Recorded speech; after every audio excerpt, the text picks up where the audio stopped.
Isang mapagpalang araw po sa ating lahat. Isang mapagpalang araw po lalong-lalo na sa ating Panginoon. Ako nga po pala si John Robby Medina.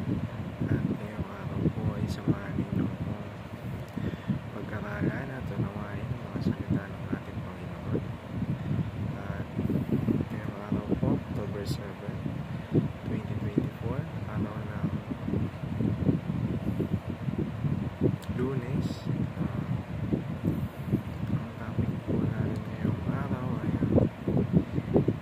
Spirit regenerates dead sinners.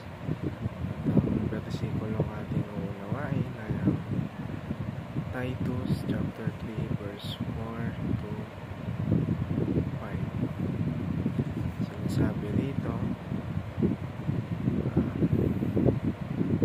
but when the goodness and loving kindness of God, our Savior, appeared, He saved us, not because of works done by us in righteousness, but according to His own mercy, by the washing of regeneration and renewal of the Holy Spirit.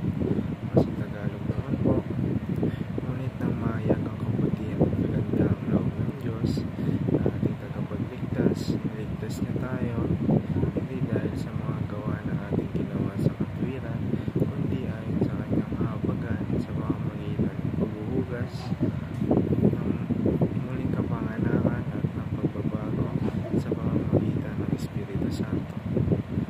At para naman po sa ating katawan ngayong araw, unang-una, we are spiritually dead in our sins. Dahil nga sa ating kasalanan, kumbaga, matagal na tayong patay, matagal na tayong abog dahil sa ating mga kasalanan spiritually. Sa ikalawa naman po, the Spirit regenerates us through rebirth. Saan nga ba nanggal? Dahil sa ating Panginoong Jesucristo,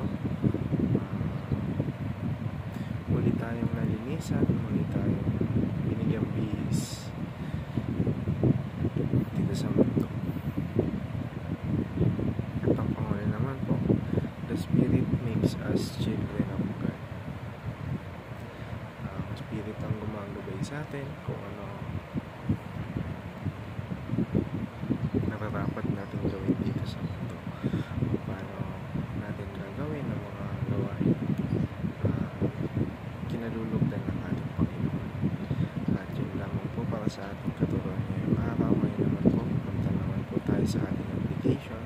Unang-una po, preach the gospel faithfully. Kalawa naman po, pray for our loved ones and friends, and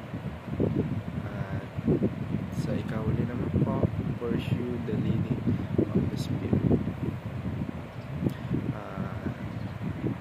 Bilang isa, summarize ko na lang po, napakahalaga na naunawaan natin yung role of the Spirit sa ating muling pagkabuhay spiritually, dahil ito yung mas lalo pang